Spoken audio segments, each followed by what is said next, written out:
today.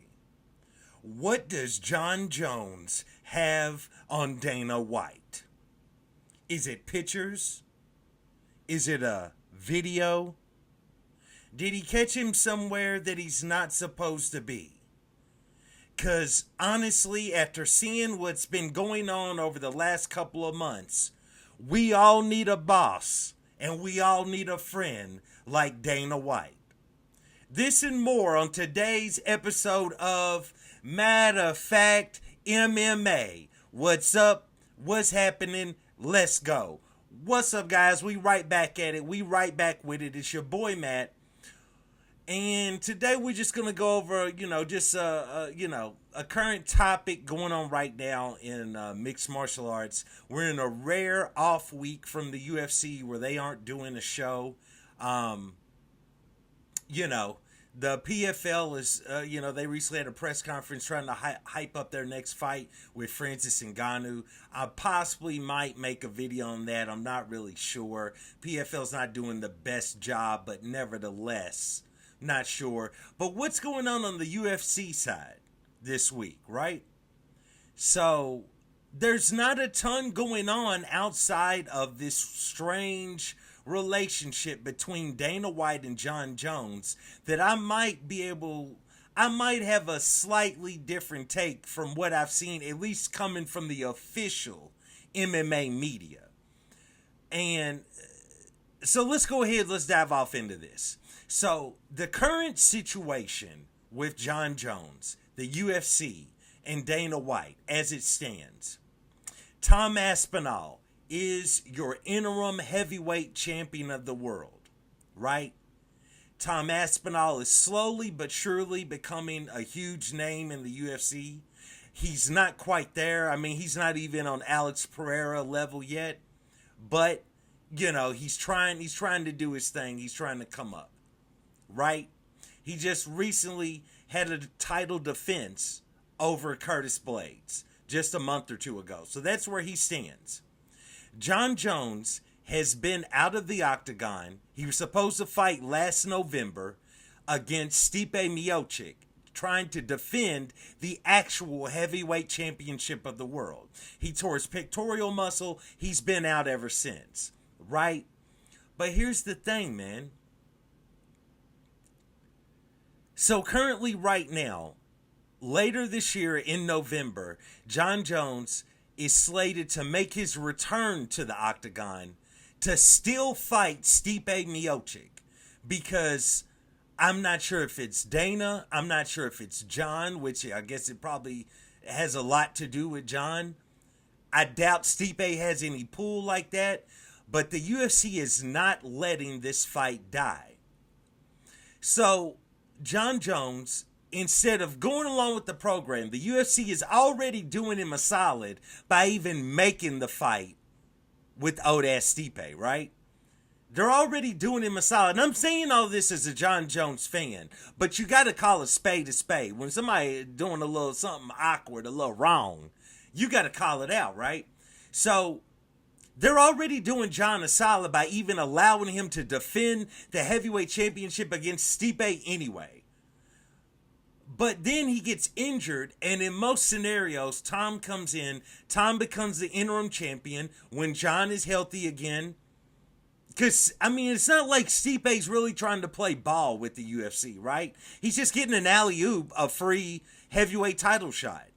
So with that being said, it's like, now you're on the road to recovery. You're healing up from this torn pectoral muscle, being John Jones. And then you're still buckling down. You're still doubling down that you want this fight with Stipe Miocic. Instead of going ahead and saying, all right, when I'm 100% again, I'm going to fight Tom Aspinall. We're going to unify the heavyweight championship of the world.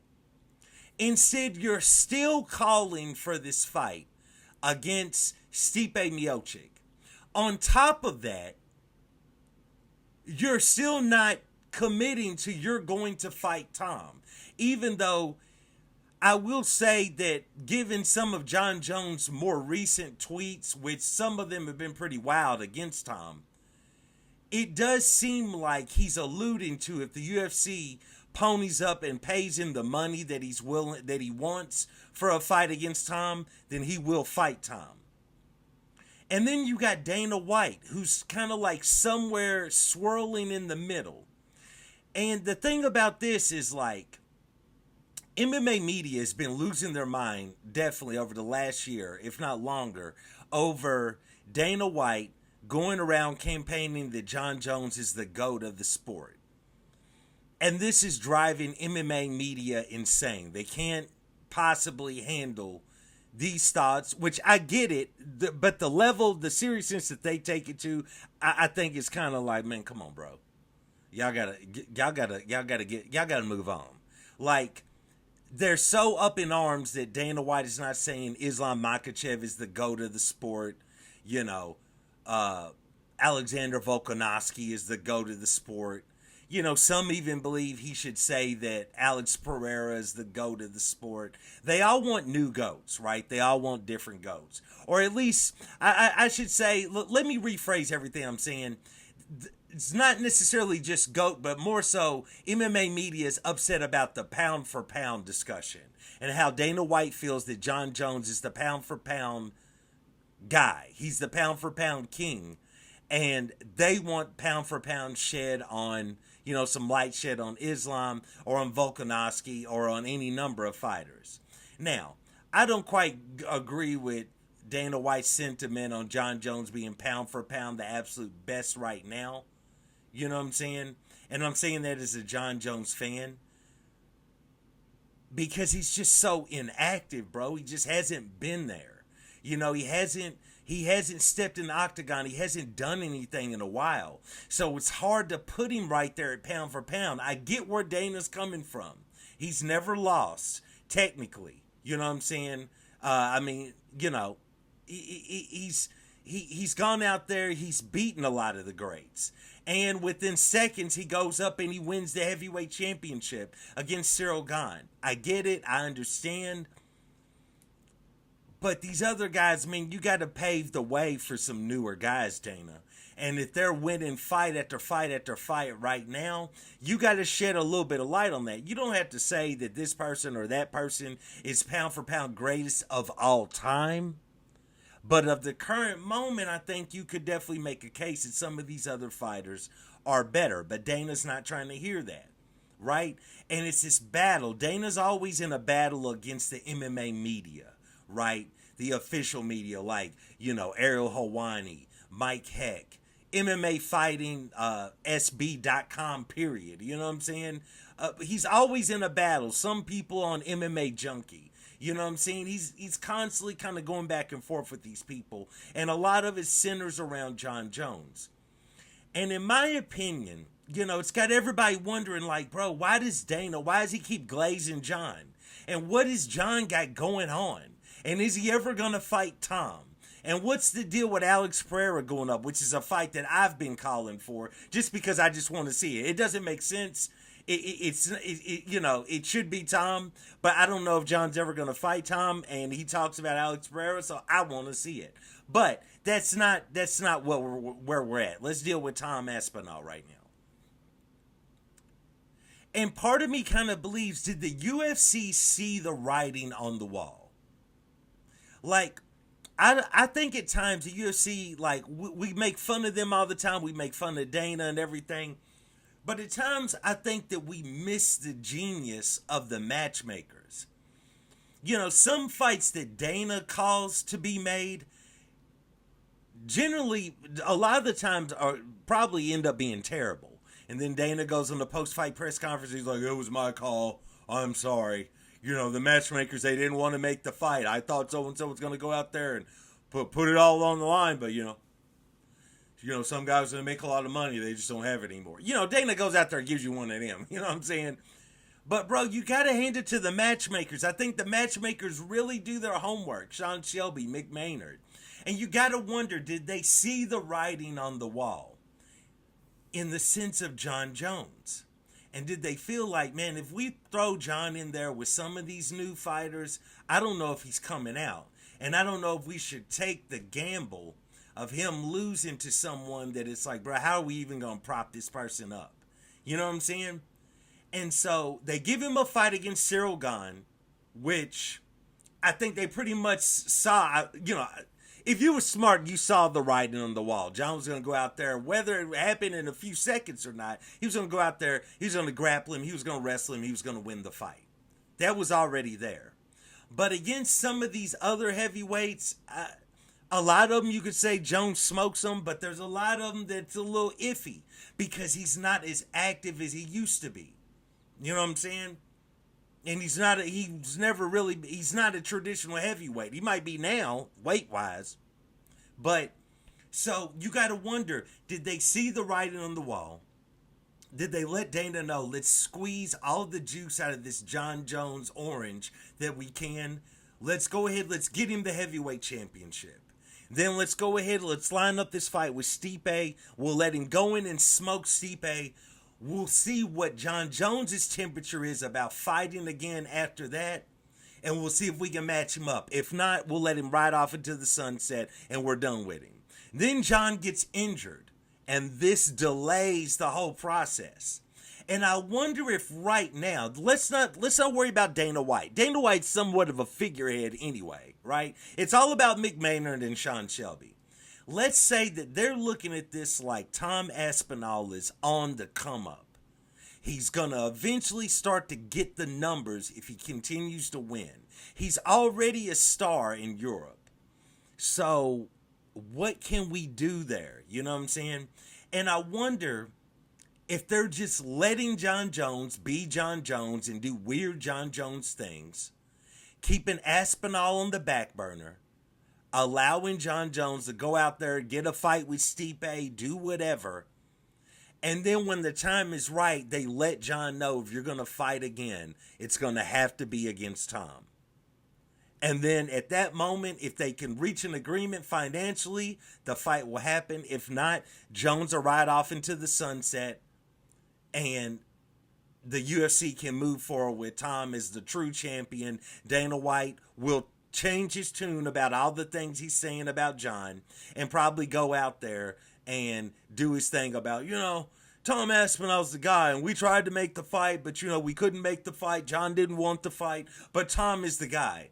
And they just move forward, right? And maybe just Dana White is just kind of dangling out there in the wind. It's almost like maybe he finally decided to put on his promoter's hat and he's like, let me go out here. I'll keep propping up John. We'll let John get his way, get this stupid fight with Stipe out the way. He smokes Stipe. Then we go to the table for Tom Aspinall. And we let him entertain himself with the Alex Pereira notions and all of this other weird stuff. But when it comes time to come to the table, it's Tom Aspinall for this amount of money. But that's it. And maybe we can reach an agreement on the money, but it's nobody but Tom. I wonder if that is the game that the UFC is playing, the long game. Let's keep propping up Tom. Let's keep letting Tom do his thing. Dana, you go out there, you sell John Jones as the go to the sport. Because regardless, people don't really believe in Dana White necessarily. They're not really, I keep confusing, I should say pound for pound is different from GOAT. GOAT all time, pound for pound right now. Maybe it's kind of like Dana, go out there, you keep doing your thing. And it's almost like it's kind of backfiring because the people aren't going along with Dana saying, yeah, he's pound for pound. You're right, Dana. Rah, you're right. What if it's a matter of he keeps going out there saying this about John, and if anything, I will say it's making John more polarizing. Because John is super cringe on the internet anytime he posts, anything he tweets, super cringe. It never really lands. It never really hits. So it's hard to keep that swirl of fandom going that route if you let John be John. Because he inevitably will always stick his foot in his mouth or end up in jail. Sorry, John. I'm sorry. But that's just kind of what happens, right? So if they let Dana go out there, keep talking, keep selling John Jones, and that doesn't work, that's fine because he's also becoming a polarizing figure because Dana White keeps selling him and the public is not buying, which more than likely will cause the public to inevitably tune in to this fight with Tom Aspinall to see if Tom can go ahead and finally beat him, retire him, and get him out of here. And that's got me wondering if that is the actual play that Mick Maynard, Sean Shelby, maybe Dana White's in on it, I'm not sure, and the UFC are playing for it. Because it's like, this new generation, you're not going to be able to hype up John Jones as that pound for pound anymore and them buy it and believe it and go into this fight and make it huge against Tom. I mean, no one cares about the Stipe fight at all. But at the same time, if they keep hyping up Jones, Dana's doing his thing, and it's rubbing everyone the wrong way and got everybody angry at Dana, hating John more, and possibly getting behind Tom more and propping up Tom more, then eventually, if Tom does fight John Jones, the fight is all the more bigger because everyone will want to be there to see Tom Aspinall defeat the dreaded evil John Jones. We'll see. We'll see. Please like, subscribe, comment. Let me know what you think about what I just said about the John Jones plot, the dastardly plot. Let me know what you think. And once again, I do want to thank you for joining me for another episode of Matter of Fact MMA. And I'll check you next time. Peace.